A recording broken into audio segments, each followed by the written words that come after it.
All right, welcome everybody to the Best Coast Podcast. I'm your host JJ. This is your co-host Zach here, and I have one big question for you for this today: is it a Super Bowl hangover, or who are the 49ers without CMC? Don't really think it's a Super Bowl hangover. I think the Niners without CMC are very much similar to the 2019 and the 2020 teams, or excuse me, the 2021 teams that made deep playoff pushes. I think what you saw this last Sunday without CMC was a combination of also not having Debo or Kittle. When you are missing three of your Pro Bowl, All-Pro offensive players, you're seeing Brandon Ayuk showing the effects of missing camp and not being in rhythm. That is what I think you're seeing here. I think that so Debo was back at practice today. Hasn't been given a designation for the game on Sunday. Don't know about Kittle. Trent Williams missed a day being sick, but he's back. The Niners should beat the Patriots, and then you got to turn back around and host the Chiefs right after that. That's tough. I think the Niners' problems are more than missing CMC. Yeah, missing the offensive player, the reigning offensive player of the year. Yeah, every team's going to suffer from that. I think Jordan Mason has done an admirable job running the football. Is he the multifaceted threat that Christian McCaffrey is? No, he's not. Most running backs in the world aren't. Right. I mean, Jordan Mason, he's like third in the league in rushing right now. Like, he's doing exactly what's being asked of him. So right, you can't fault him for that. The Niners, they can't stop anybody on third down. Getting no pressure on the defensive front opposite of Nick Bosa, which has been a constant problem since they drafted Nick Bosa. Fred Warner can only do so much. You're seeing some bad coverage on the back end of the secondary. They did tighten up a little bit. The return of Talanoa Hufanga did, I think, bring some juice on the back end there. Special teams may be the worst in the league. And that third phase of the game is always overlooked until it costs you a game. I think that's what happened on Sunday. But, the Patriots looked good in weeks 1 and 2, got absolutely exposed on Thursday night against the Jets. How are they going to look on the road with a couple extra days off? Who knows? And I think that the Patriots are still trying to figure out who they are as a team in this new post-Belichick era. Which one is going to show up? The Niners coming back home, hopefully getting healthier, should put them in a position to get back to 500. But then again, you got to turn around and the boogeyman's coming to your house. So right. How's that going to go? So I will say this, though. Even though what did I tell you too? Last week, I told you the Rams are going to go to the 12 personnel package, right? And that's what we saw. It seemed like they ran it like 75% of the time. Right, because it's the Rams' offensive line is hurt, right? They have 2 rookies in there at the center, left guard. They needed big bodies, and so it's like, hey, we got some big dudes off the practice squad. Get them in here, get them going. But I think what they did show is that those 2 dudes, Bro Limmer and Logan Bruss, are going to be starting players in this NFL. When Steve Avila comes back, it'll be interesting to see where they slot him in, if he takes over Dotson or if Logan Bruss has to take a step back. But I think Low Brimmer or what's his name here? The guy from Arkansas, Low Brimmer. I forget how to say his name.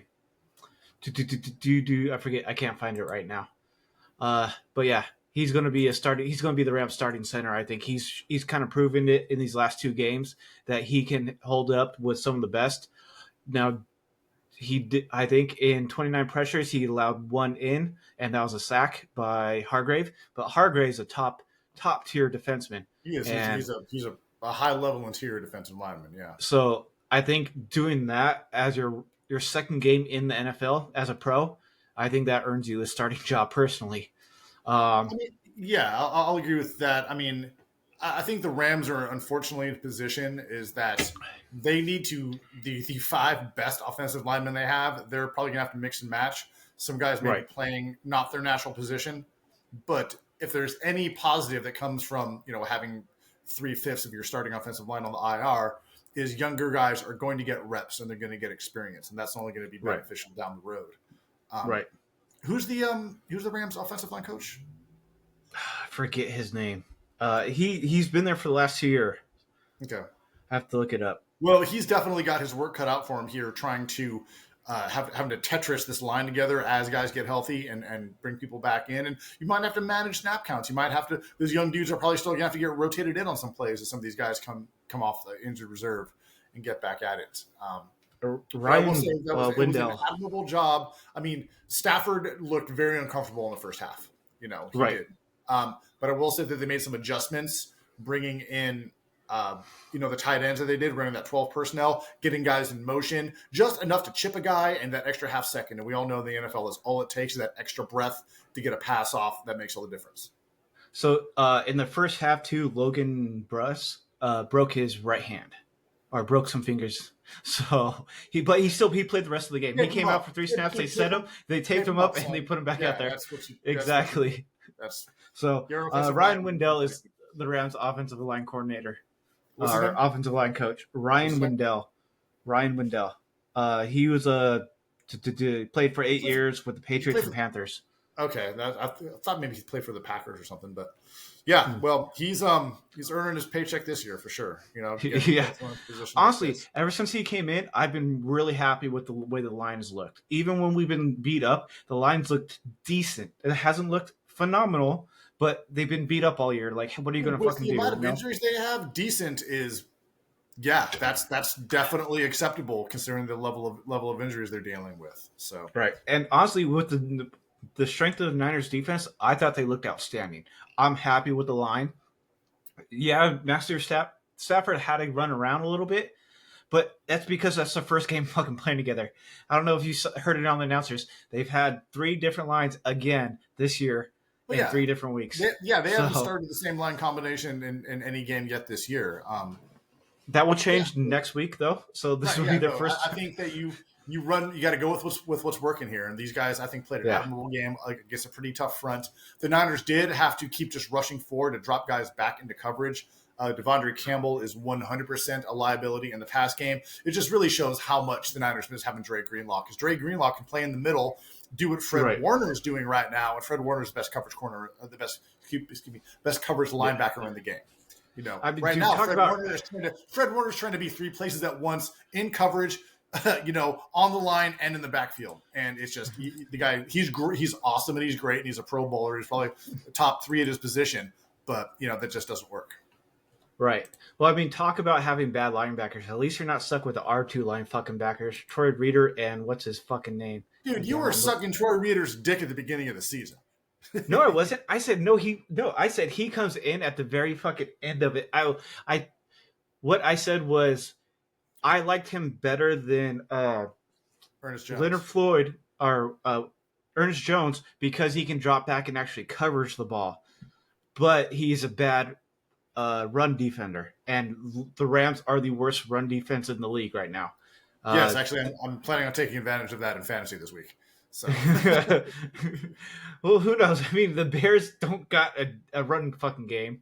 Well, at the same time, it's the Bears. You can stack the box with 7 because they're not going to ask Caleb Williams to fucking do anything because he's ass. Dude, how bad does the Justin Fields decision look right now for the Bears? Really? They could have traded that pick, still drafted in the top 5, gotten help, and had another probably top 15 fucking pick this year or next. I mean, it is just – it's hilarious how bad the Bears are and how they thought that they – I don't know how the fuck you could ever look at any tape of Caleb Williams and be like, yeah, he's the answer quarterback. Right. He did nothing in college that made me think that for a fucking split second. Roseboom's the other guy I need. So Roseboom needs to get changed out with Spites. I liked him in the preseason, but we'll see what Chris Shula does. It's his defense. He sees what happens in practice, so he knows better. Hopefully, he knows better than what we see in the fucking game. That might be the best you got, dude. That just might be the best. And that's what I'm hearing is like if they're going to make a trade, like if they're going to really trade Jimmy G, they're going to want a decent linebacker in return or a 3rd round pick. And I don't think anybody's going to give. And the thing is, the Dolphins don't have a lot of draft capital because of all the moving and shaking they've been doing. So you might. I don't know. I don't know. I mean, they have guys coming off IR. They got the two. I'm drawing a blank on their name. The two linebackers who got hurt late last year. I mean, come on, they're starting practice squad guys in that playoff game in Kansas City. Right, So as right. those guys come back, maybe they'll have some depth. But I mean, the Dolphins might be so far out of it at that point. Like trading for Jimmy G is not going to be able to even get him back into it. Right. And so they Especially have with to the do way the something Bills, soon. well, especially with the way the Bills are playing. Right. They have to do something soon. If they want to fucking win a game, they either have to what's his face has to make a decision whether he wants to come back or not, or they have to go and Well, trade for a well, quarterback. Tua's on IR, and so there's still a Yeah. couple more weeks before that can even happen. Right. And we touched on this last week. It is It's football criminal if he comes coaching. back. It's malpractice. Is what you're setting yourself up for a lawsuit from the Right. Tagovailoa family after Tua's Right. funeral. After we all watched the worst thing that could happen on a football field fucking happen. Right. Again. Because Yeah. technically, what's his face? Hamill died on the field. Well, Hamlin, Hamlin. his heart stopped. Technically, they didn't pronounce him. His heart stopped. Right. Well, so I was sitting up there for 20 minutes, fucking boom, boom, boom, boom. All right, switch, boom, boom, boom. Have you ever been done CPR training? Dude, it's hard. Dude, yeah. Dude, fuck, dude, they give you this. Dude, they give you those fucking dummies. I got CPR training at my work done a few months ago. Man, to try to pump those breastplates, I was 2 minutes. I was like, I did what Kevin fucking did, and fucking the office was like, all right, he's fucking dead. Someone can't tag me, and this fool's dying. Well, they said that there were like multiple members of both the Bengals and the Bills training staff who rotated in and out. You have to, dude. You have to at that. Well, the thing about that's cool is like, fuck, this guy. We're not going to let this guy fucking die. Right. Like, we will keep his heart going until we get to the hospital until it does what the fuck it's supposed to do and get him out of here. Yeah. That was a scary moment. But yeah, I mean, it's the Miami plays on Monday night against Tennessee. You should be able to beat Tennessee with a backup. Maybe you got to run the Wildcat. Maybe you bring Steve Huntley off the practice squad. I mean, you got to do something. If they don't, though, dude, they need to change quarterbacks quick. They do. I think they could probably limp through this week. Right. But yeah, there needs to be, and I imagine that this is the focus and topic of conversation all day long in the Dolphins facility, from ownership all the way down to the coaching staff. Like, what can we do? Who's out there? The Jimmy G's name had to have come up. I mean, okay. Next, they played New England too, so in Week 5. But again, we know we know Tennessee sucks. Right. Tennessee has not looked remotely decent in any game this season. Right. They have not at all. But which New England team is going to show up, especially in a division game? Oh, and then they have Week 6 they get a bye, so they got some time to decide. It sounds like that. So dude, they can somehow duct tape together 2 wins and then get to the bye week. Right. But then I don't see a scenario where Tua plays again this year. I don't think he should. I don't think so either. I think it's a horrible idea. I would. And then they play Indy in next week after that, dude. I don't know if they need a fucking QB, dude. They got some fucking. They got some talent offensive players around them. Right, you just got to get it in their hands. But I mean, at some point, you're gonna have to go play Buffalo. Like, that's not gonna go well for you. Right. You're gonna have to play the Jets and Rodgers. Like, that's gonna be a tough one. Week 8 here. Let's see here. Week 8. Where are they?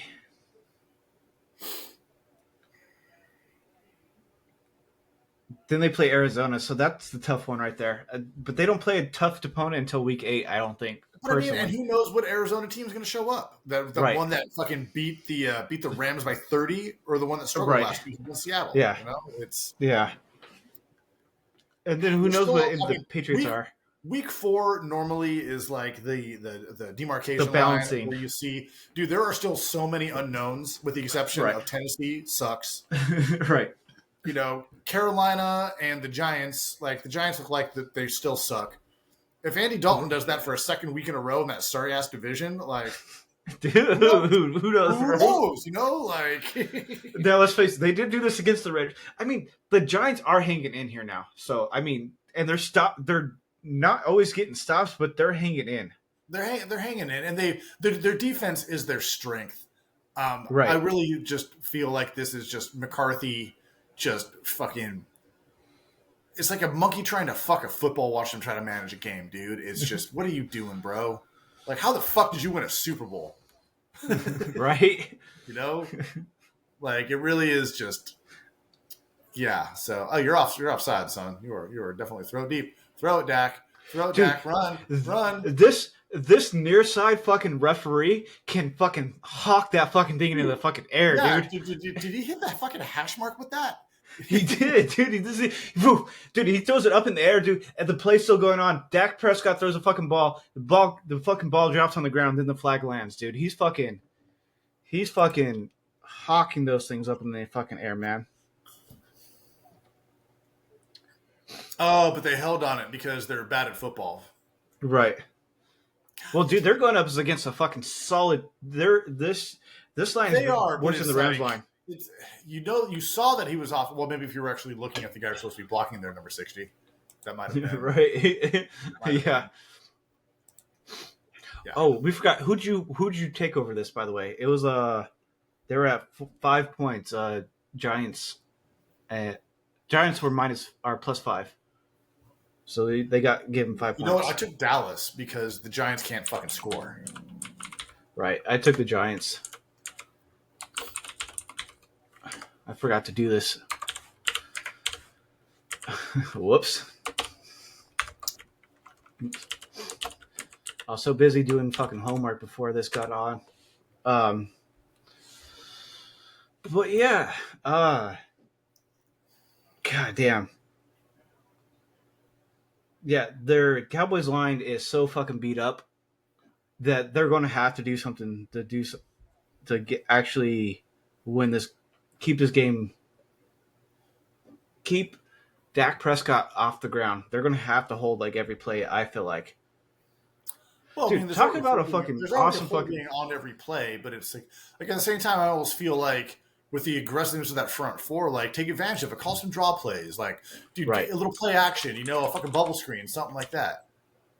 Yeah.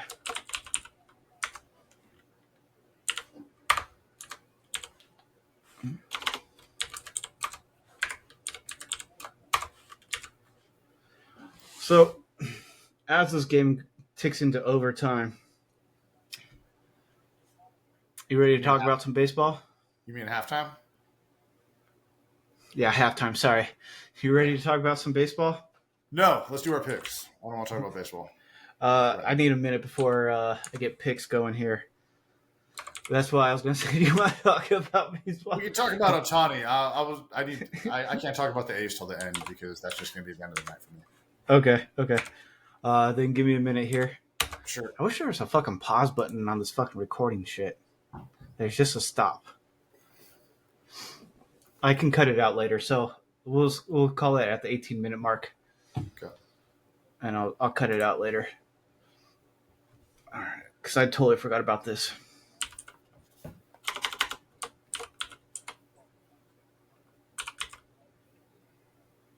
How did I fucking delete the Bengals?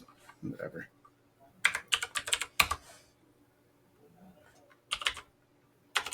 God damn it.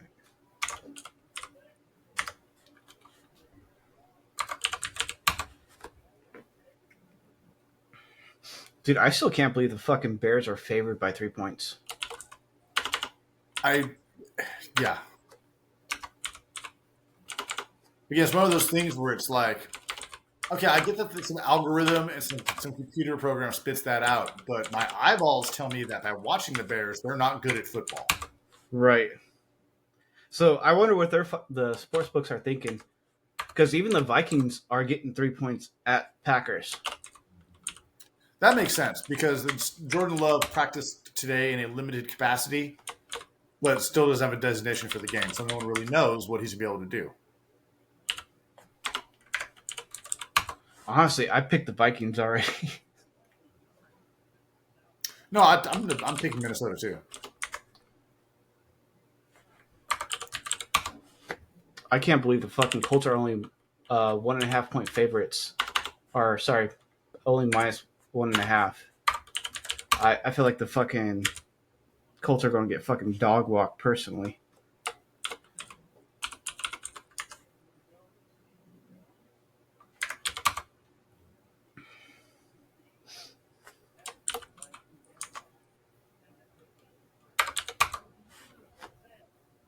can't believe I forgot to do this. Did they miss that kick? What happened there at the end? I wasn't watching. Me neither, actually. I was looking at baseball stuff. Sorry.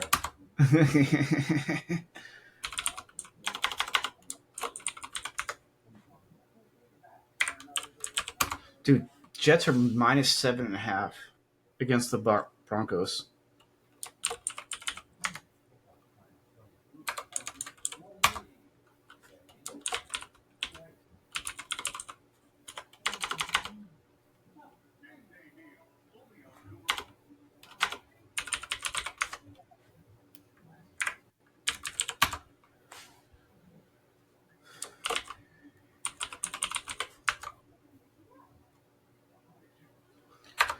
Patriots are now 10.5.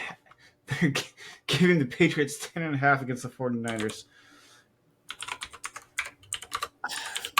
That's That's ridiculous, man. I think that's just fucking bad disrespect.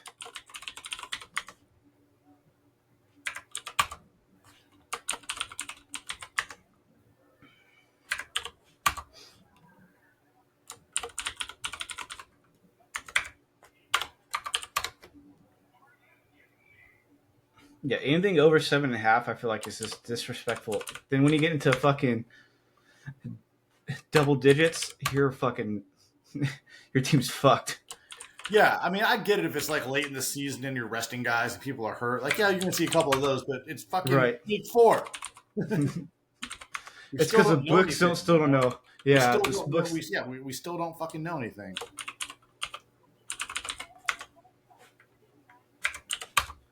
The Dolphins are still favored by a point, though. I think these guys are overthinking this. Yeah.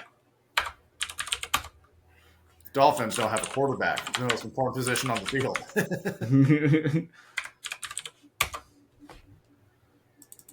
All right, so 19-minute mark, 18-minute mark, and we are at the 23rd minute mark.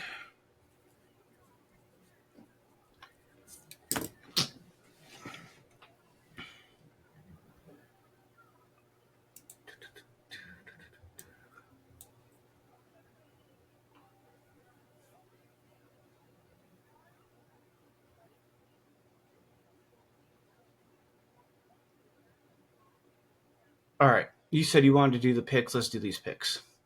So let's see. So I'm taking the Giants at minus or +5. You took the Cowboys at -5.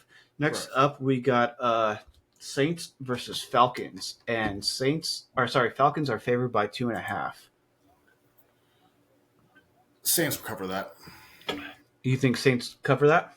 With the way that they played the first 2 weeks, and then playing a real good, I think a rejuvenated Philly team in that kind of weird game, the early game last week. But let's not forget the Falcons are ass. Right. Jaguars, Texans. Texans are getting -6. I'm fucking taking the Texans all day on that. So am I. The Texans looking for a bounce back game after getting punched in the dick repeatedly by the Vikings. And the Jaguars, well, we saw what happened on Monday. That game was over after 10 fucking minutes. So yeah. All right. Next up, we got a real barn burner here. Bengals versus Panthers. Bengals are favored by 4.5. Will Bengals get their first win of the season, or will the Panthers pull out number 2? Honestly, I kind of felt want to say Panthers. I'm taking Panthers with the points. Go and make his former team 0-4. Yeah. What's the spread? 4.5. Where's the game? In Carolina. Like I said, dude, it's just perfect for. It is. It's a perfect scenario for the. Wow. Well, it's perfect for some redemption for Andy Dalton. It is. But he's played for like 7 teams since he left there. Still. But to put your former team after getting cut for... Well, dude, he got cut for Joe Burrow and then went and has played like in where? So Dallas, Didn't he take a trip with the Niners for a short No, trip? no, No, no. maybe it was with the Rams. He went to Dallas, and it was with the Saints for a little bit. No, man, Cincinnati's got too much fucking talent.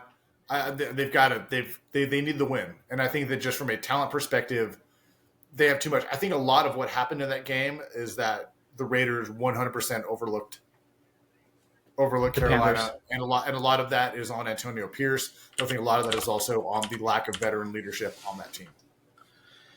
All right, so Dalton's played with the Bengals, Cowboys, Bears, Saints, and then Panthers now. Okay, the Bears are the one I was missing. Okay.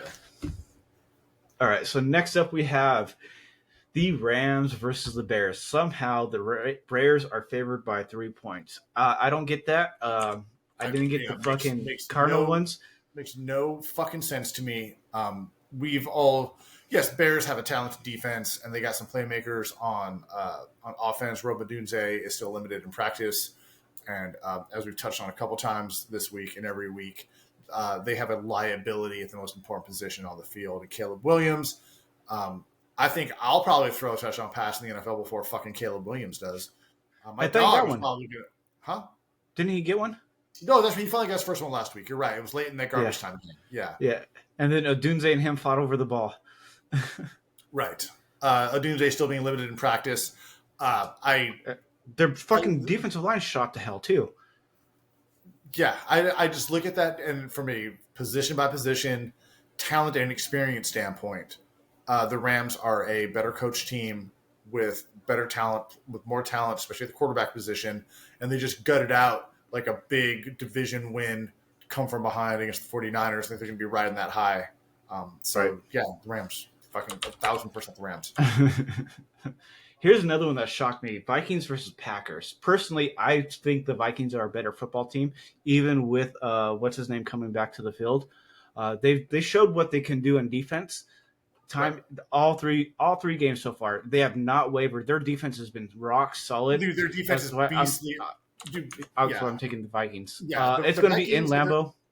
The Vikings, the Vikings' defense ability to dictate the pace of the game is a huge strength right now. Right.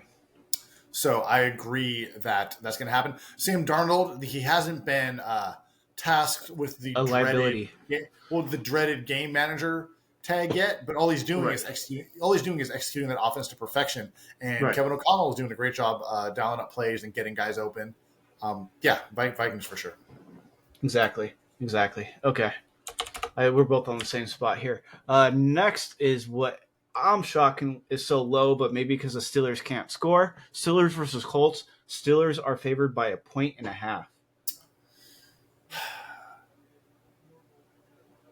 I actually am taking the Steelers on this one. I see it as being as a dog walk personally. What do you think? The Steelers dog walk the Colts? Yeah, by like 10. But it's going to be like 10 points. Their defense is no match for them, I don't think. No, I agree with you on that. I do think that the Steelers defense is going to absolutely destroy Anthony Richardson's day and probably get like a fumble recovery or a pick six or something like that because they're going to be bringing the wood. TJ Watt's going to be out there feasting. But yeah, the Steelers are about to go to 4-0. No one thought that. I picked them to win their division. Yeah, but you didn't know. No, Justin Fields. Right. I thought it was going to be Russell Wilson. 4-0. We talked about this. I thought Russell Wilson was going to fucking bring new life to this franchise, dude. Yeah, but he did, just not in the way that anybody expected. Right. All right. So next up, we have Eagles Buccaneers. This is going to be a prime game to watch. I personally think so. Well, remember they played in the playoffs last year, and I mean, at that point, the Eagles had limped into the playoffs. Their soul was they had nothing left. It was Kelsey's last game. Mm-hmm. So it might be a little bit of a redemption game there. Same for the Bucs, though. The Bucs just got punched in the mouth by the Broncos of all people. A lot of pride on the line for both these teams here. What's the spread on this one? 2 points. Favored Eagles. Right? So it's pretty much a pick. I'm taking the Bucs on that. The Bucs to cover. Okay. See, I've been floating between the Eagles and Bucs, but the Eagles just came out and fucking won a big game against the Saints. I felt like they fucking hung in there. Their defense hung in there. They hung in there, but that game was so close for so long. Right. I think I'll Yeah. take the Eagles at 2. I'll take the Okay. Eagles at 2 here. Okay. Next is something that I kind of feel is the Broncos versus the Jets. So the Broncos aren't getting their dues. I feel like they're not winning games, yeah, but they're throwing fucking punch for punch in that offense. Bo Nix is out there gunslinging it. I feel like he's a rookie quarterback, so of course he's getting fucking hammered sometimes.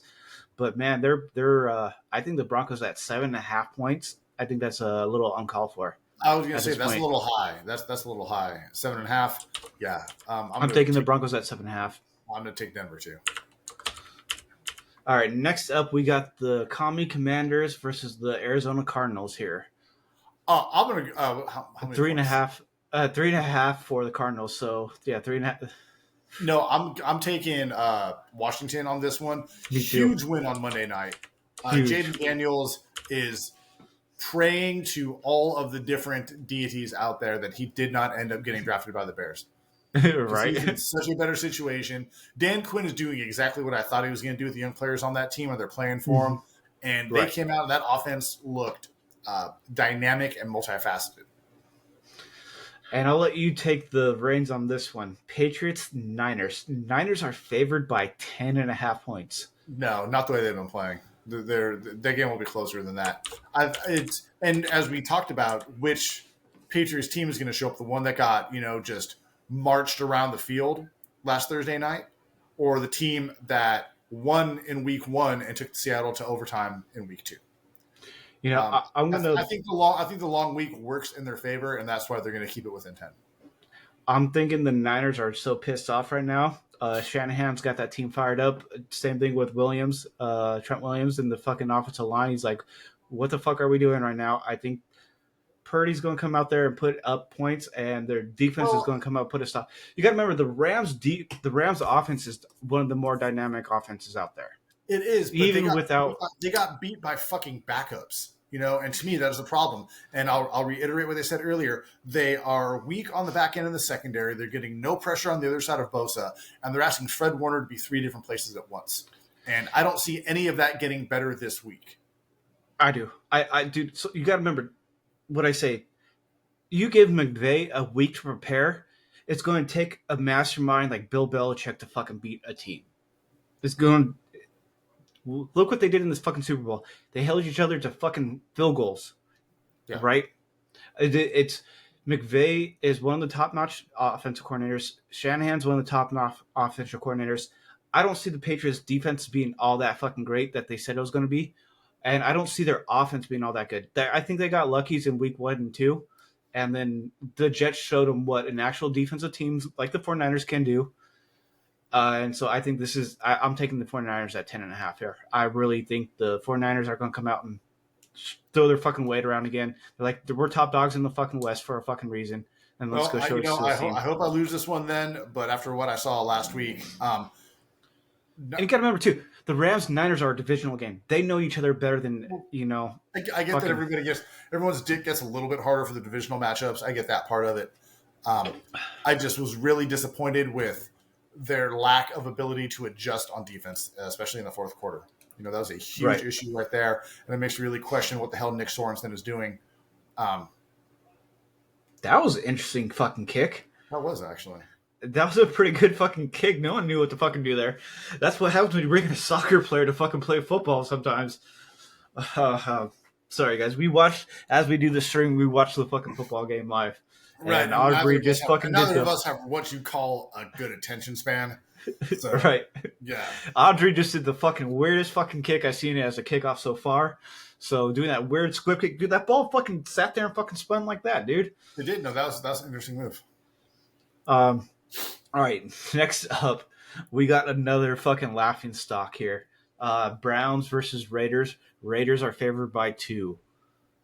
They're in Las Vegas. Um, I think personally, Deshaun Watson's going to be too drained from all the fucking strippers to actually go out there and do some points. You think Deshaun Watson is getting away from the handlers that are going to be on him the entire time? He's already has been. They're not even in Vegas yet, dude. No, I mean he's already has been in fucking Cleveland. Well, I think that in this situation that there's going to be. Oh, wow, they're so lucky on that play. Oh man. Oh. Right? Saw um, that too. I think that these are two teams that don't know what the fuck they're doing in the both Cleveland and the Raiders. Massive question marks at quarterback on both teams. I wouldn't read too much into Gardner getting benched in the fourth quarter. I mean, they were down by 30. Right. Let Aiden O'Connell get some run out there, work a sweat up.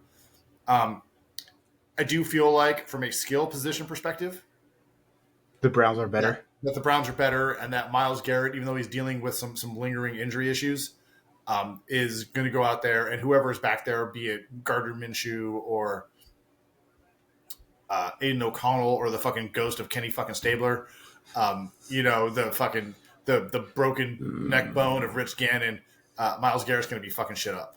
They So really call that fucking play dead there. Really? Yeah. Dude, how do you fucking... He barely fucking wrapped him up. Sorry. But yeah, so... dude, I don't know. The, I don't know what's going on here. It's the ghost of Rick Stabler. Go Kenny ahead, Stabler. continue. Yeah. No, the ghost of Kenny Stabler or the broken Okay. neck bone in Rich Gannon's neck. It doesn't really matter who's back there. I think Myles Garrett's going to have a feast of a fucking day. And it's going to be just... It's going to be, Raiders fans just being disappointed. Isn't like Myles they Garrett are hurt? most of the time. Huh? Isn't Myles Garrett on the injury report? Yeah, he's on the injury report, but he's going to play. Oh, is he? Okay. Yeah. And I think that the Browns have a much better offensive line. And Oh, yeah. the only person on the only person on the Browns, or excuse me, on the Raiders defense need to worry about is Max Crosby. So you're going to go Browns +2, right? Yeah. Next up, I think will be an interesting game just because it's rivalry versus a rivalry. Chiefs versus Chargers. Chiefs are -7. Oh, going to LA. That's honestly, I think I mean, the Andy Chiefs Reid's haven't- going to show him, be like, "Hey, you've been in college for so long. This is what we do in the fucking pros now," and fucking bitch slap him around a little bit. I disagree with you on that. I think that Harbaugh's ability to dial up plays, and really think about it, the Chiefs are like a couple bounces away from being 0-3. Right. But So, and a I couple think missed calls or calls. a couple missed calls, yeah. No, so I think San Diego definitely covers. Covers? All right. Yeah. But you think Chiefs win? Chiefs win, Chargers cover? No, I actually think the Chiefs get their first L hung on them this week. Okay. Nice screen. I don't know what it is like. I like screens, though. Screens are so dude, awesome watching this they're fucking big devastating. lineman. Yeah. You got a guard and a tackle out there blocking defensive backs. Defensive backs are like, uh-oh. And they can't cut low anymore. So they Yeah. have to fucking sit there and take that fucking hit. Well, and let's also not forget that these guys are out there running as fast as the running back in front of them, but they're built like fucking, A tank. built like a tank. Like, that's scary. That's very, very scary. All right, next. Yeah, I've been making business decisions too and getting the fuck out the way. Right. All right, next up is another fucking game of the fucking week. I personally think Bills versus Ravens. Ravens are favored somehow by 2.5 points because they are in Baltimore. I'm taking Bills all day on this one. -2 plus 2.5. I'm going with the Bills on this one. The Bills have looked really, really good this year. Because Because they're not worried about stats. I thought the same thing, that they were going to take a step back this year to take steps forward in the years coming up. No, man, they trimmed the fat. They trimmed the fat, and it's working for them so far. I said they would in their division. Yeah, you did. I thought that they were going to actually miss the playoffs this year as they incorporated all this new blood into their system. And yeah, it looks like I might be wrong. Honestly, I thought getting rid of Stephon Diggs was one of the better things that they could do for them. Just because he doesn't cope well with Josh Allen. Josh Allen isn't that kind of. Yeah, dude, I just said the same. How are you going out of bounds, bro? How are you going out of bounds? Jalen Jones is like, I'm already shitting up, bro. How do you fucking go out of bounds and catch a fucking pass? So bad jobs. But yeah, I think he copes well in Houston with that kind of lineup. I think you need to have that kind of chemistry with those guys, and I don't think Diggs and Josh Allen had that chemistry. It ran its course in Buffalo the same way it ran its course in Minnesota, and eventually will Right. run its course in Houston. That's just the type of player he is. He's there. I think that a guy like the thing you can never say about Stephon Diggs is that he doesn't put in the work. Like he's in Right. there, No. he's lifting No. weights, he's doing film, he's doing everything you ask of him. He just wants the football every play. A lot of Right. wide receivers are like that. That's not unknown or unheard of at that position. It Right. just kind of starts to grate on people at some point, and so he's got to move on to somewhere else. But Right. yeah, I think that was an addition by subtraction sort of move that the Bills did with him. All right. Next up, we got. This is going to be an interesting game because just to see who the Dolphins are and how they do against such a shit team, the Titans. The Dolphins are only favored by 1 point, so it's pretty much a pick'em game. When it's 1 point, it's a pick'em game. The books can't decide. At one point, the app that I get this from, my bets, my bookie, Yeah. whatever it's called, uh, it literally said pick'em, and it couldn't let you pick the winner or loser. You just had to pick either the plus or minus zero of the team. I mean, Tennessee has looked like a team that has no idea what the fuck they're doing out there, really all season long.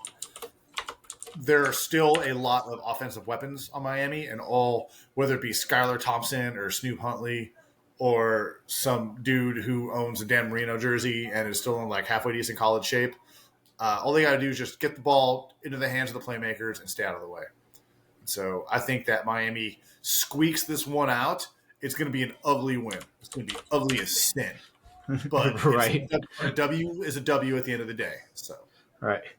And then lastly, we come up to what will be a great Monday night game just because the Seahawks versus the Lions. So Seahawks came out and surprised us all.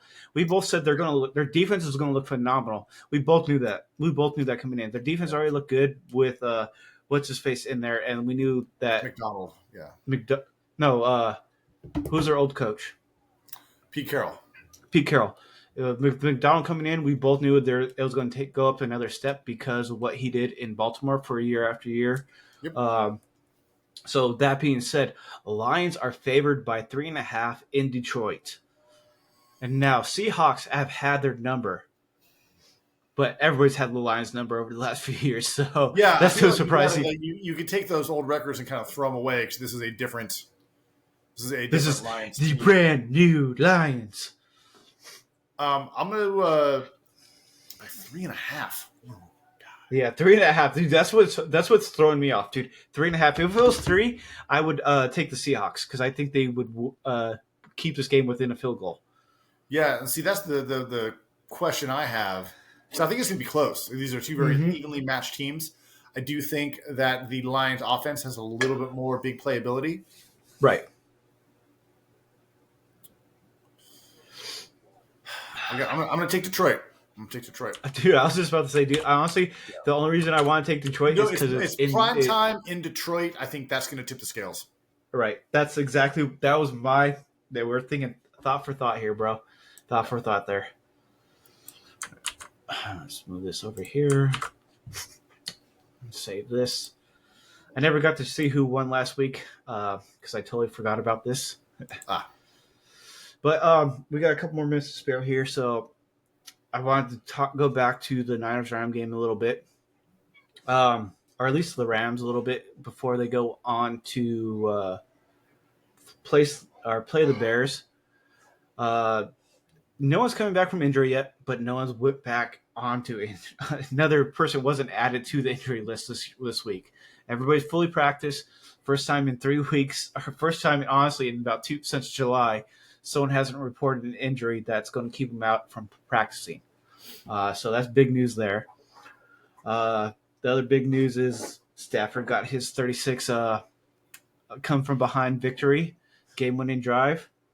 I think that lands him 6 all time.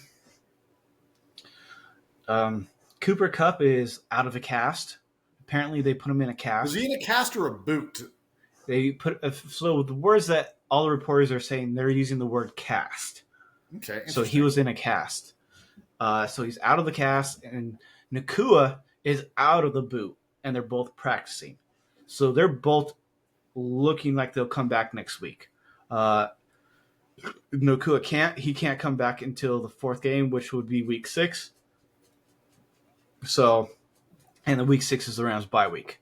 But Cooper Cup is looking to come back the week after this game. So we'll see though. We'll see. I forget who they play. I think it's another not that great of a team. Week 5, they play the Raiders, I believe. No, they play the Packers. So he might need to come back for that game in LA. Um, we'll see how the Packers do, how they play against the Vikings. Right. A couple of highlights from that game. Again, I want to adjust that offensive line and that defensive line. Without Aaron Donald, they're showing up. Uh, their biggest weak point, though, is fucking tackling, and I think that's why the Bears are favored by 3.5. Personally, I don't think Caleb Williams has that escape factor like Kyler Murray does. Or He's got the Purdy. arm. Yeah. Yeah, People don't talk enough about Brock Purdy's athleticism. his Like his elusiveness. ability to stay alive and extend plays with his legs is huge. Caleb Williams Right. gets the happy feet, and we've seen it. He gets back, he stares down his targets, he stays in the pocket too long, he tries to roll out, and his technique gets all thrown off. He's not at that level where he can get away with trying to create like that yet. Right. So that being said, the Rams did from week 2 to week 3. They ended up with, I think it was 8 less missed tackles. So they're trending in the right direction. They still got Right. the most missed tackles in the league. And I think that's because these guys are young. I think it's mainly because they're young. People don't realize what Aaron Donald's hand grip strength was. If he got a hold of you, you were not getting away with him. Right. And I think that said a lot to all the coverage, the holes, because if he would just grab you by hand, you weren't more than likely you weren't breaking free from that hand grip without another ram coming up and hitting you and then getting that tackle down. And so I think that's a big factor that these rookies need to learn is that hand grip. Jared Verse and Fisk. It's also unfair to look at these guys and be like, well, Aaron Donald will tackle that guy with one hand. Right. Aaron Donald's a first ballot Hall of Famer who did things that Already. are borderline physical and physically impossible. You know, the fuck are these fucking guys? These guys, bro. This is such a bad game. It's because it's Thursday night. This is just like, yeah, this is the problem with Thursday night games is like you get these and it's like, Especially with rivalry games. You should not be having we rivalry should not be having games. division games on Thursday nights. I fully agree with you on that. There's too I'm much at sorry. stake. Yeah. But Brandon Fisk and Jared Verse are the top 2 rated, according to PFF, whatever, the top 2 rated rookie defensemen in rushing the quarterback. So, I mean, even with Aaron Donald, man, I'm loving this line. It's like I said, I'm really predicting this line to be a top 5 line by the end of the year. They're still young, they're getting into it, and they still need some time to develop. But if they keep trending down for missed tackles as these weeks go by, and I think them not being in preseason really hurt them with tackling in pros, and it's showing. This is the first time in the McVay area I've seen them in not going to preseason where it's actually hurting the team more than it helped the team this year. Especially because they were all fucking hurt before the beginning of the fucking season. So if that's the only reason you're keeping them out, well, guess what? They all got fucking hurt anyways. Yeah. But in McVay, I trust. So you know how it goes. In McVay, I trust. Yeah. I mean, we all know that in close football games, there's a handful of plays that everything kind of turn on, and that missed field goal and then big pass play, was that fake punt. It was too. a massive momentum swing, and then that punt return was huge, and then also like Ronnie Bell wide open, the Niners dialed up the perfect play and drew it up. He had two pot hands. Yeah, hit him right in the fucking hands. That was where it's like, God damn it, like Ricky Pearsall would have been real nice to have right there. The other guy they drafted out of Arizona State, Jacob Cowing, probably is better. Chris Conley, literally any other wide receiver on that fucking roster besides Ronnie Bell is probably a better choice there. But when you are that injured, and you're going that deep down the depth chart, that's what happens. Worst case scenario, Niners drive down the field. Either they kick the field goal to win it as the clock expires, or dude shanks it like he did earlier, and it goes to overtime. And So it's just like plays like it's plays like that is when things hinge and turn. Team with the expectations of the 49ers this year, that's not a game you can let get away from you.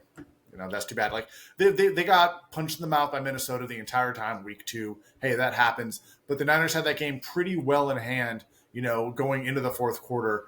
And I give credit where credit is due to McVay and Stafford working with what was given to them and taking advantage of a unopportunistic and underachieving 49ers defense. right. That being said, I'm not giving my props to Tutu Atwell. You notice I left him out. I've given him a chance after chance after chance over these last 4 years, and he has. This is the one of the few games he has yet to impress me. Don't get me wrong, he impressed me in this game. But you said how many times did I call pot hands fucking Atwell because he fucking juggles the ball time after time again. So if he does 2 good games in a row, then I'll start giving him his credit. But he can't give me one good game, and all these Rams fans want to say, "Oh, look at Atwell now." No, fuck you, dude. Atwell's had many chances, opportunities. You need a sustained body of work to show that you can consistently show up and do what is needed of you. And again, in a very complex offense. A lot of players struggle in the McVay, Shanahan, LaFleur offense. It is hard, and especially as wide receivers, so much is asked of you. But he has dumbed it down for Atwell since he's gotten there. Remember, he dumbed it down for Jared Goff his first year when he got there, and then the second year too. So he's had his opportunity to be basic McVay offense and sit there and learn the playbook. And if you can't do it, if all you can get is deep shots down the field, then I'm sorry, you can't work for McVay because he needs deep shots down the field. Yeah, well, exactly. There's that roster spot. Where did this kicker come from? Aubrey, I know, dude. Dude, he is so phenomenal, dude. So phenomenal. How far? That's a 60-yarder? Yeah. Like, it's nothing, dude. Dude, easy peasy, son. Dude, he hit that 66 in fucking Cleveland. Like, it was fucking nothing. Yeah. Dude, that would have been good enough for the record. Dude, I'm so pissed off they called a penalty on that or whatever it was. Yeah. Fucking bullshit ass penalty. But yeah, so as we go to wrap up the show, let's go ahead and speak about baseball. We'll start with Shohei Ohtani's baseball. Mm-hmm. This is something we had the 50-50 ball. The 50-50 ball. So the story goes is that some 18-year-old kid there on his birthday happened to be there, hit him right in the hand, caught it, and some older dudes wrestled it away from him. Which it's like, I don't know, man. I get that it's like it's a famous, piece of sports memorabilia and stuff like that, but you're a grown ass man stealing baseballs away from a guy who's still practically a kid. Still practically a kid. Yeah, and that's why we had that's why I asked you that question off the pod. Was should baseball, just the historic balls, the 1%, like the historic record-breaking ball, only the record-breaking ball, not the record-breaking, whatever. That first record-breaking ball should go back to the batter.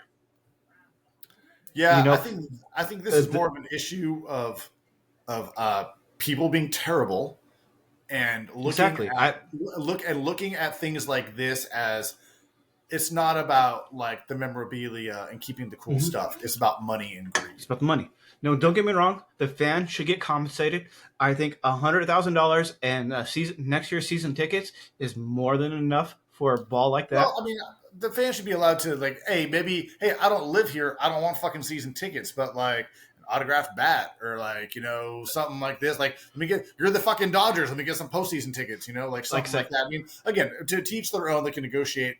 What they want. I am curious because there's tons of footage of that, of what actually happened. I remember the same thing happened with Bonds' ball when he broke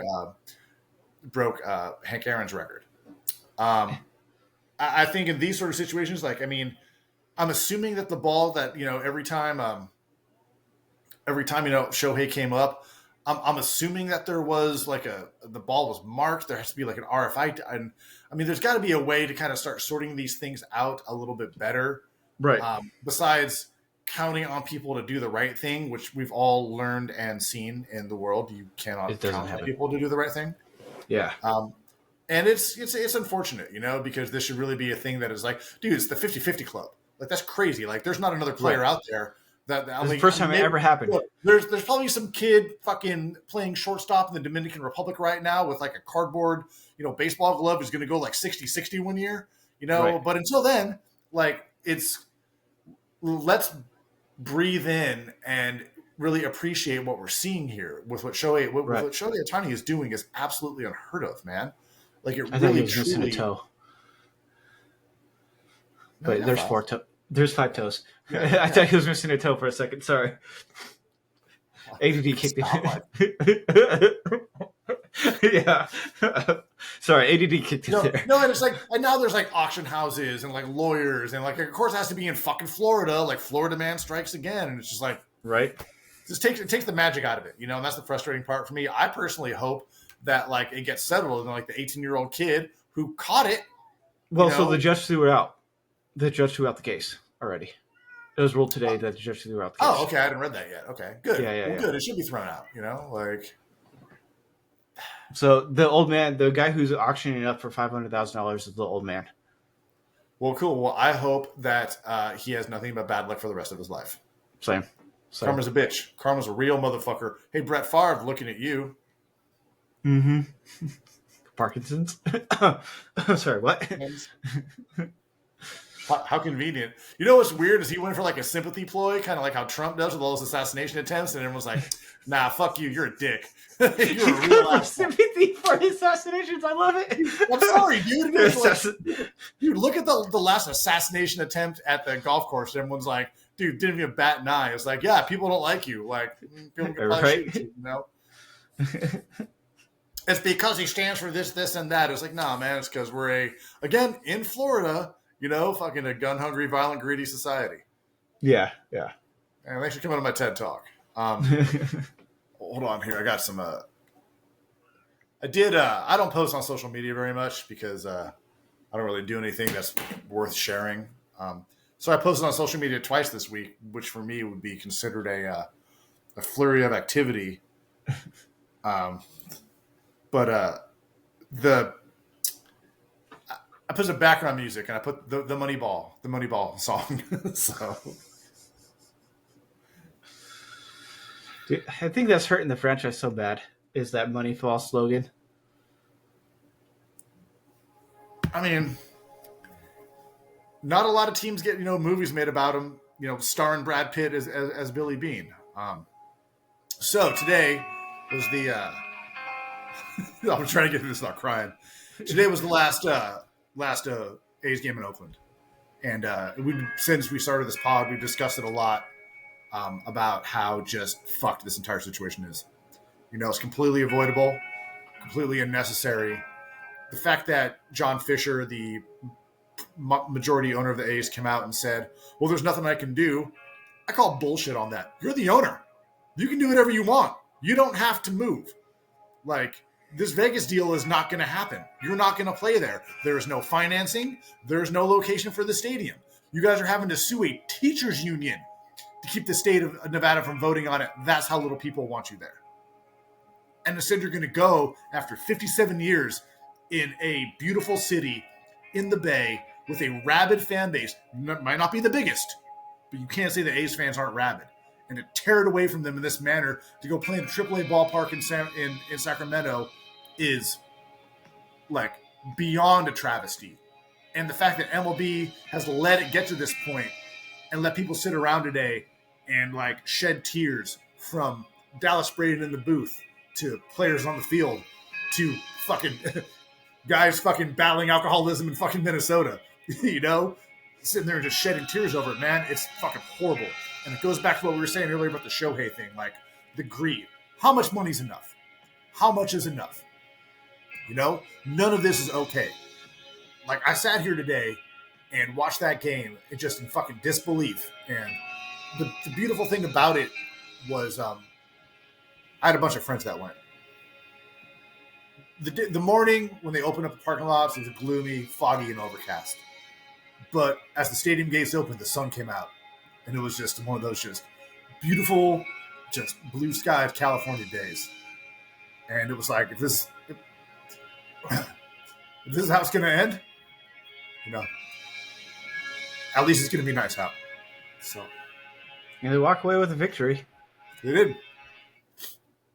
And It I was really funny like at a when the outfielders for the Rangers lost it in the sun, and everybody was like, "Oh, seen that before?" You know, the famous Josh Hamilton dropping it, you know, in Game 162 in 2012. right. So I definitely got a chuckle out of that. It was a full house, you know, 46,000 plus fans there, and it got a little spicy in the bottom of the ninth. Like some dudes ran on the field, someone threw a smoke bomb, a couple beer cans got thrown on there.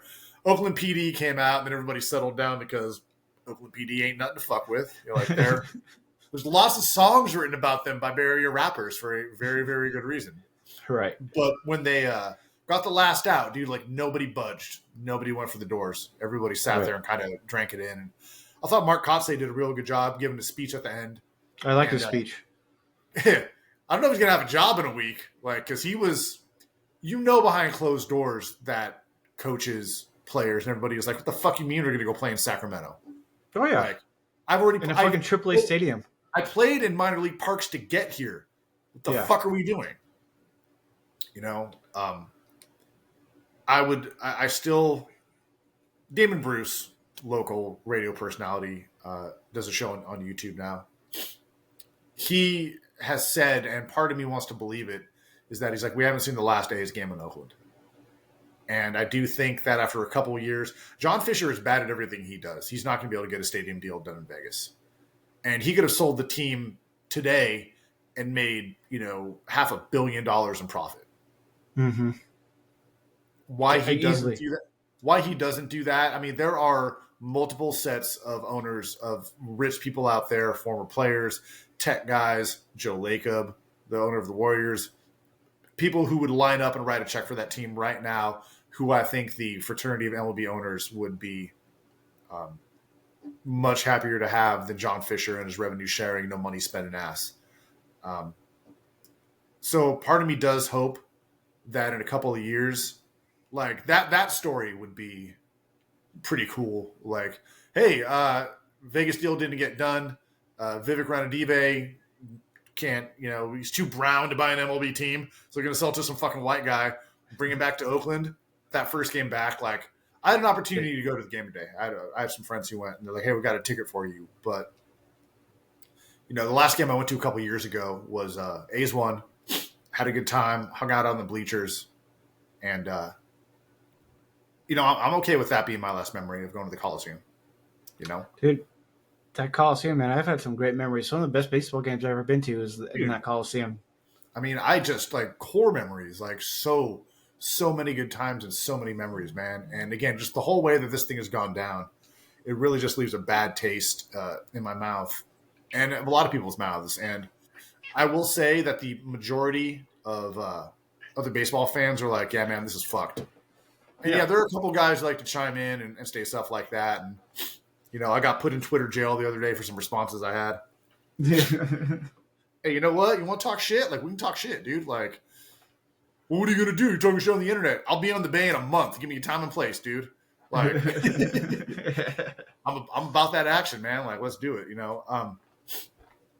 But the thing about this, and this is the warning is I want to give to teams like the Twins, like the Royals, like the White Sox, teams that are considered small market teams, is, you know, be careful. And I think all fan bases should think about that. Is like, because this could happen to you.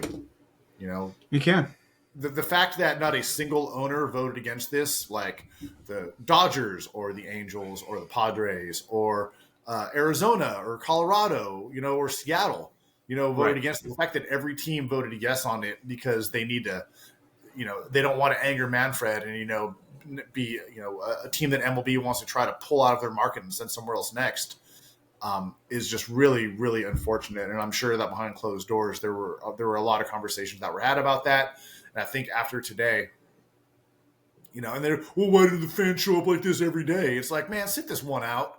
Like, you don't know Right. what the fuck You you're don't talking about. understand. Dude. Like, Yeah, you don't fucking this, understand what the fucking Oakland fans have been going through this last. you don't know what fans are going through, and you obviously don't understand the situation, and you Right. don't understand, like, this is 100% on John Fisher and ownership. Like, the fact that they continually move the goalposts on the Oakland deal, and when they realized that the deal was going to get done in Oakland, they just walked away from the negotiating table. Like, it's Like, worse than what the Rams did in St. Louis, honestly. it is.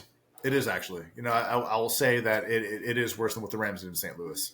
Part of what it was is also, like, the Rams were in St. Louis for 15 years? Something like that. Yeah. Something like that. 20 years? 57 years. Right. The A's A were lot the of first. different- The A's were the first Bay Area team to win a championship. Right. Like, First California team to win a championship. I think the Dodgers might have won one first. But they didn't win it because the Dodgers didn't move until LA until like the 40s. Right. But I don't think they won one. The A's came here in the 60s. I don't think. No, I thought they got there in like 38. Mm-mm. Let me look here.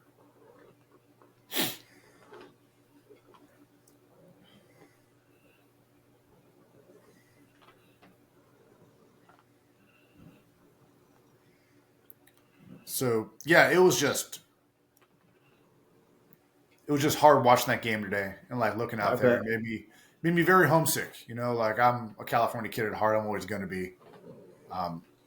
And here I am in fucking fuck-ass Minneapolis with the weather starting to get cold by myself, and watching that happen, like, it felt like a funeral today. It felt like I was burying a family member, and it was rough. Trying to be a good boy and not drink. Bad day for that. Timing on that was not well thought out by me. Yeah. Honestly, it's probably a good thing that you didn't drink, honestly, because you'd probably just be a slush right now. Oh, dude, I'd be absolutely fucking... we would have had to do this tomorrow. But I have a standing, like a corporate Zoom call I got to do on Friday mornings, and they already suck. The only thing that makes it worse is a hangover, so... Right. All right, you gotta stop fucking clawing into my shoulder, bitch. Bitch! You're not falling. I got you underneath. You don't need to fucking just dig. Honestly, dude, I think one of my last Ace games, I went to one of my coworkers. I had he was in with like the groundskeepers and stuff, so he would get free tickets all the time. And it was where the players' wives sat, right, or like their family. So I was a fucking young kid. I was probably like 22. And of course, I've been drinking all day because we went there and, to tailgate for the first half, enjoy some burgers, some hot dogs, and whatnot, some beers. Luckily, I was with a guy who doesn't drink, so I was like, "Cool, I'm just going to pass out at this guy's house." Yeah, he's like, "You can come pass out at my house and everything like that." His younger girlfriend at the time said, "Yeah, just come out, hang out with us. It was fine." But anyways. I didn't realize at the time that I was sitting in the players' like family area, and sitting behind me is like a hot blonde with huge fucking tits because she's just given birth and she's got like the milk tits going. And so I'm sitting there flirting with her the whole time. He's like, "Dude, you gotta stop flirting with her. You know who she is?" I'm like, "No, who is she?" She's that dude's. He points out to the pitcher, and it ended up being the pitcher's wife that's pitching right now. I was like, "Oh, hey, is that your husband out there?"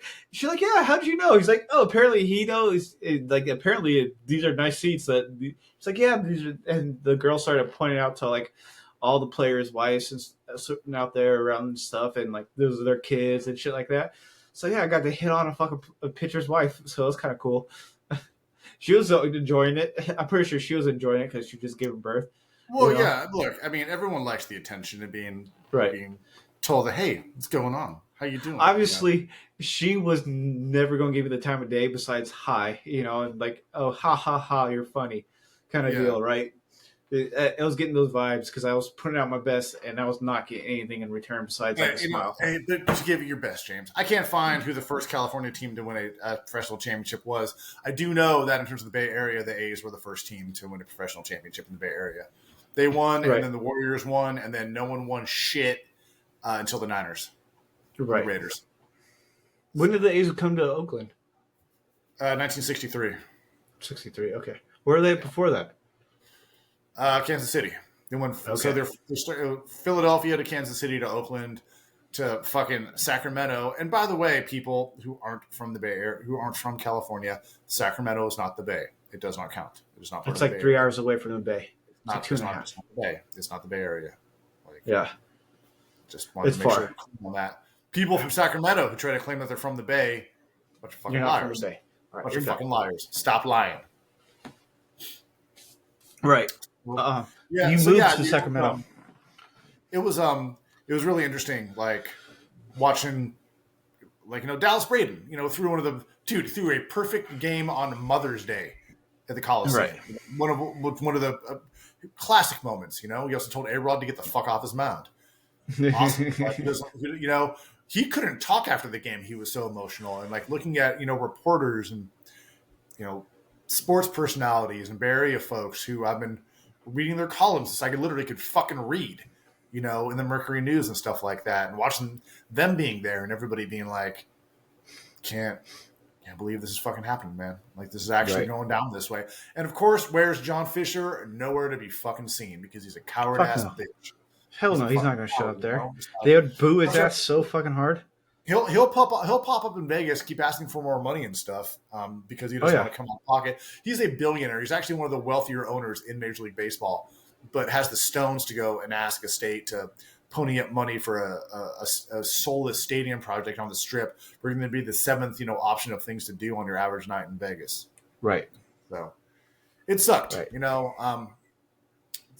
Just going to wrap it up by saying that I'm thankful for the memories I do have of getting to go to the Coliseum, from going to my first ball game with my dad to going with all my friends through all these years. And due to this day, game 162 in 2012, when the A's won the West on the last day of the season, probably the best sporting event I've ever been to in my entire life in person.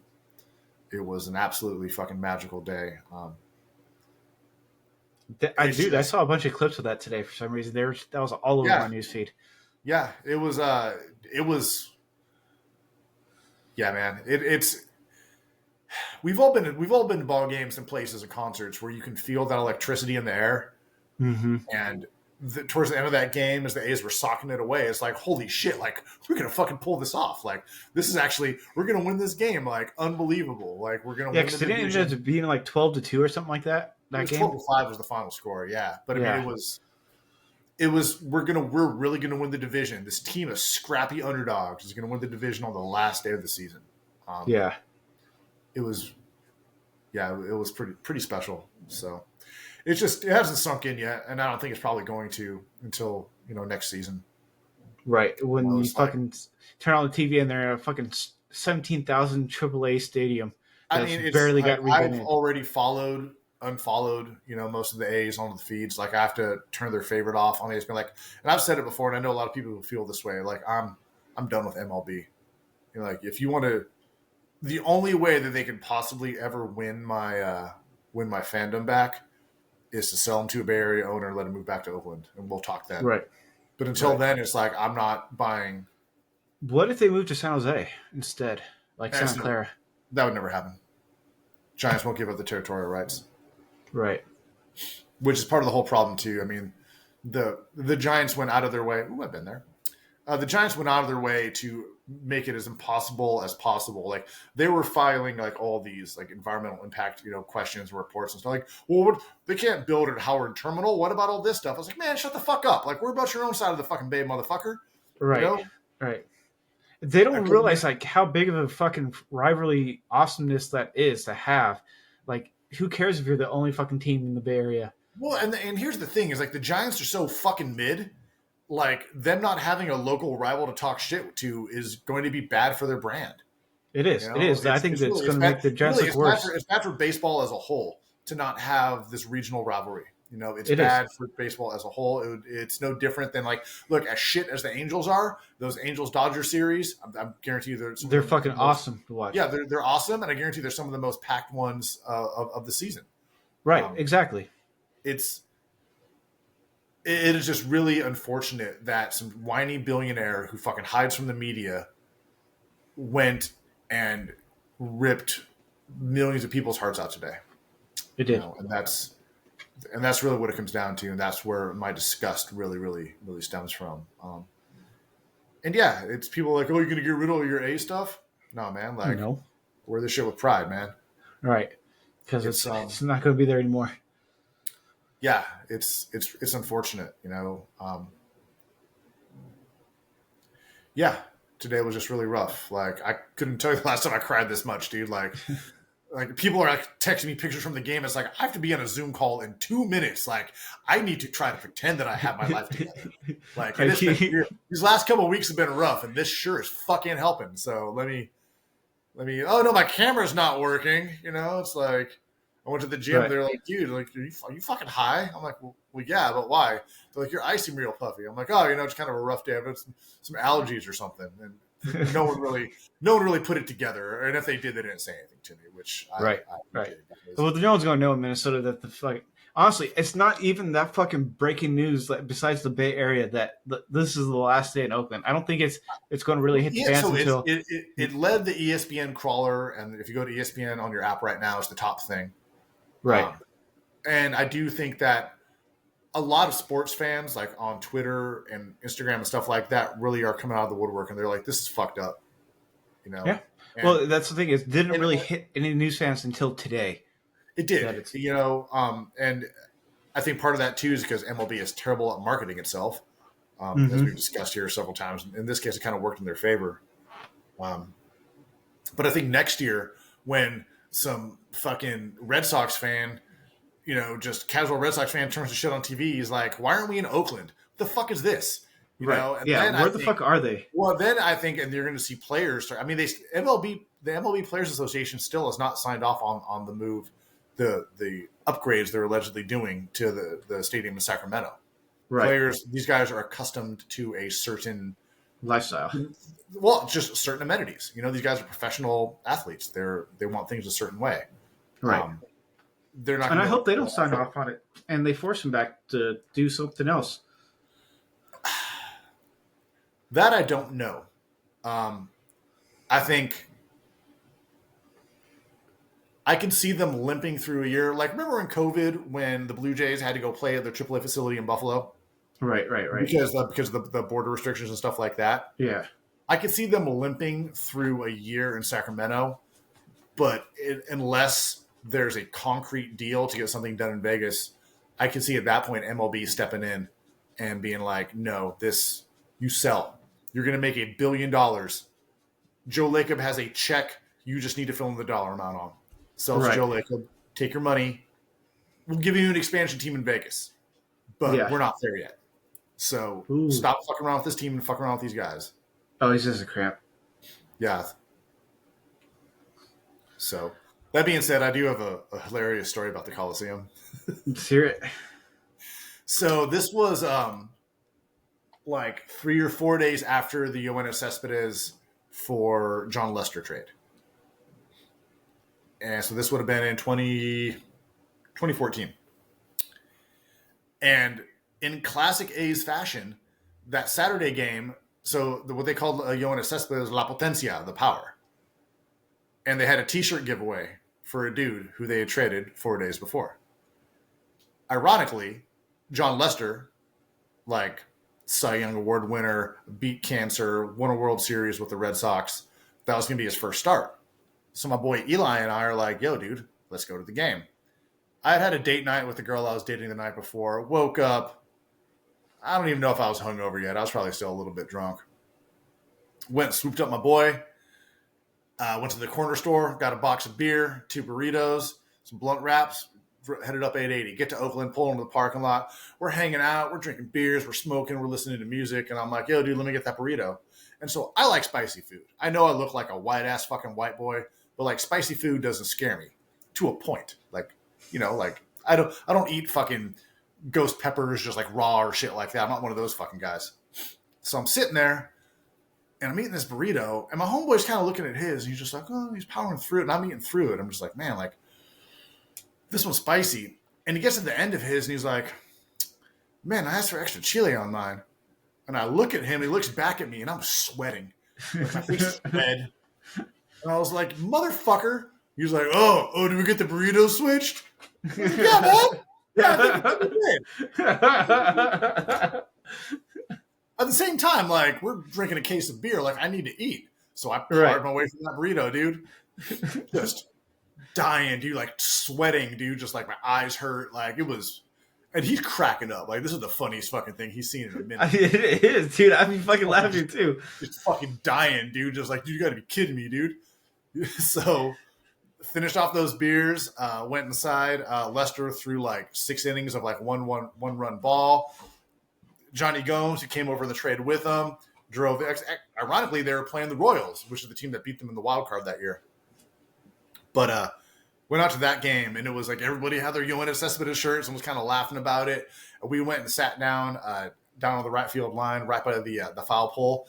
My boys started pushing the foul pole, so it was doing this back and forth. And I was like, bro, I'm like, they're going to see that on TV. Sure enough, like, next messages start coming in. They're like, are you guys sitting by the foul pole down the right field line? It's like, yeah. They're like, we could totally see you two fucking clowns. It's like, yeah, I bet you can. Like, we're fucking dumb. Right. You're fucking young and dumb, though. We weren't even that young at that point. Like, we really know this is 2014. Like, that was, that was like 10 years ago now. So, I mean, I would have been 35. Still, that's no excuse. Right. But again, that was just like, I remember, that's one of a million memories I have. And I remember that one was super funny because that burrito was fucking hot as shit, dude. Like, I remember we were just hanging out there, smoking blunts, drinking beers, eating burritos. Like, and I've been to a lot of tailgates, a lot of different places, man. Nothing like an Oakland tailgate. Like the Bay does it different, dude, and especially in Oakland. Right. Oh yeah, dude, those Oakland tailgates are fucking phenomenal, dude. The Raiders tailgates is way better than fucking San Francisco even had. Oh yeah, I've been to both. I mean, so Niner tailgates at Candlestick were different than they are at Levi's, right? But something about just the way that the Oakland parking lot was and all those acres of asphalt and everybody setting up, like it was a different vibe. Yeah, it was like almost like a fucking Bills environment, like how I see the fucking Bills, how they very came similar, out, dude. Very similar. You had that less, kind of vibe less racism though, less racism, a lot less racism. I mean, it's Oakland, like, and that was the thing too about the Bay. It was like there's such a mixed diversity, and there's white boys and Mexicans, and black folks and Vietnamese, and just like people from all over. It was those tailgates were such. I think the thing that I loved about the Bay was that it was just like everybody from all over getting together and hanging out and having a good time, right. And that's one of the things I really miss about California and the Bay Area. And today, it's one of those things that just, going through my phone, trying to find pictures from back in the days, like it was an unexpected trip down memory lane that did not help my mental nor emotional state very much. Like I was like, oh man, I remember that girl. I thought I was going to marry her. Oh, I remember that. Like, oh, I remember when I used to have friends and, lived in a place that the weather didn't try to kill you and sun only came out for like 45 minutes a day during the winter and fucking 30 days a night and shit like that, so right. It's, just